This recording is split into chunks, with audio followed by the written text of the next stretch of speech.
Welcome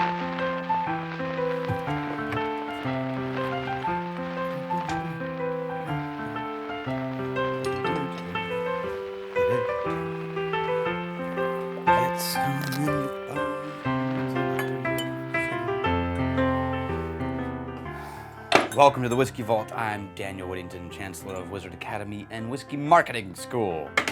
And this is a gift from Matthew Elder. Now, here's the thing. Matthew works for Ranger Creek. This is Ranger Creek. Does that make this a sponsored bottle? Because he didn't ask me to put it on the channel. He just said, here's a gift for the vault, and I thought you would love it. And I said, hell yeah, I would. And then I decided I wanted to put it on the channel. Does that make it sponsored content? I don't think it does. I think it was a gift from one of our sommeliers, Matthew Elder, giving something that he was really proud of. And so Ranger Creek is down in San Antonio. I am friends with a lot of the people at Ranger Creek. I have done business with the people at Ranger Creek. I have financially benefited from working with Ranger Creek in the past, just so you know. My ability to be completely objective about Ranger Creek, probably zero. This is what they have renamed their Texas Landmark whiskey, which is their American single malt. It was, I think it's the one that was called Rimfire when I first got it, and which I loved. And I think I have a bottle of Rimfire over here.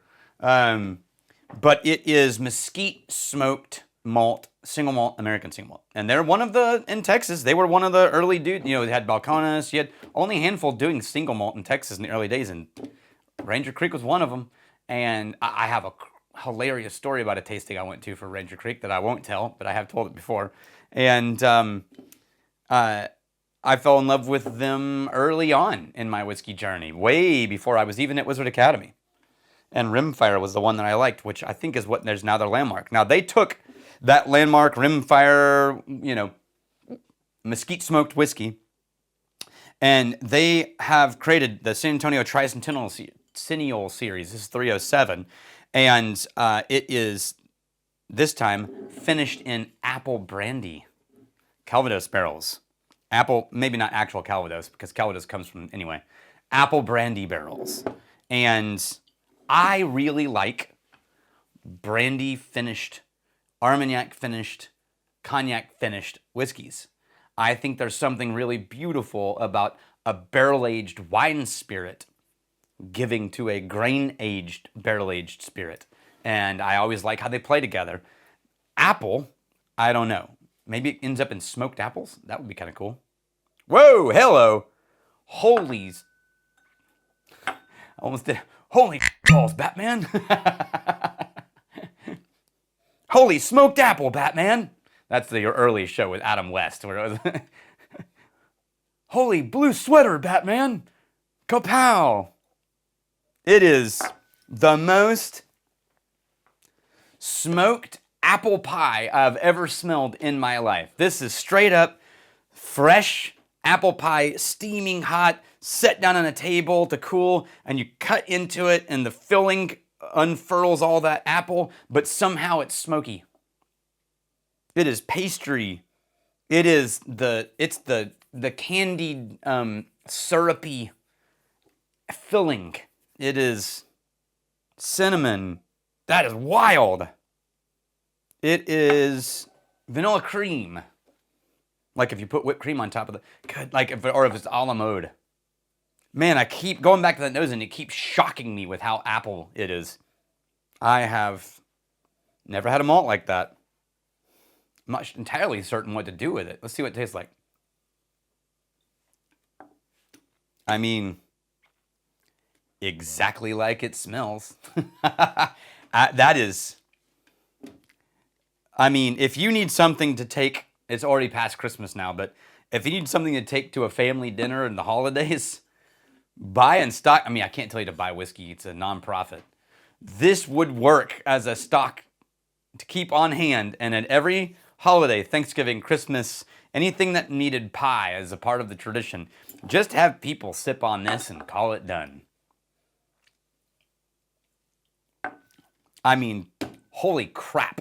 Earlier this week, a while ago, I did Edmund's Honor, which was Tracy Franklin's cognac vanilla barrel aged bourbon. Same analogy applies here. For those of you who didn't watch that one, this was my analogy. There are 3 categories of whiskey, and I compared it to cigars, and if you're not a cigar smoker, I'm sorry. There's the whiskey, that's the thing. Then on the other opposite spectrum, there's flavored whiskey. Think Fireball, think Crown Apple, a Crown Royal Green Apple, or honey, flavored, like Jack Daniel's honey. In between, there is a spirit that contains the core of its essence as a whiskey, and then brings in all of these really strong flavory components that are not naturally in a whiskey. But it still tastes like a whiskey, but it also has way more flavoring going on than a normal whiskey. This lives in that territory very dramatically.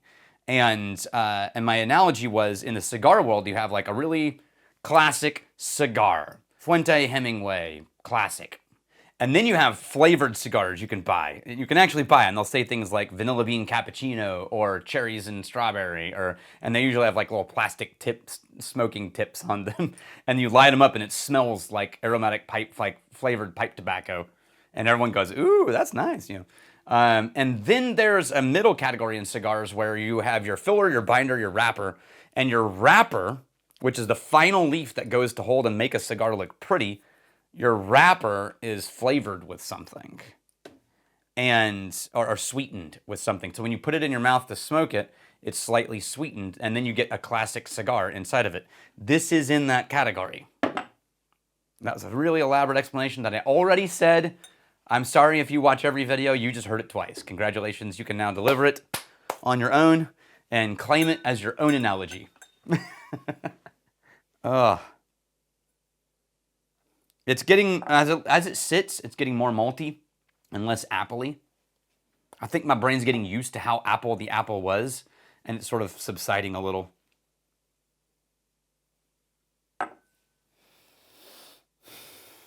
Still tastes like apple pie.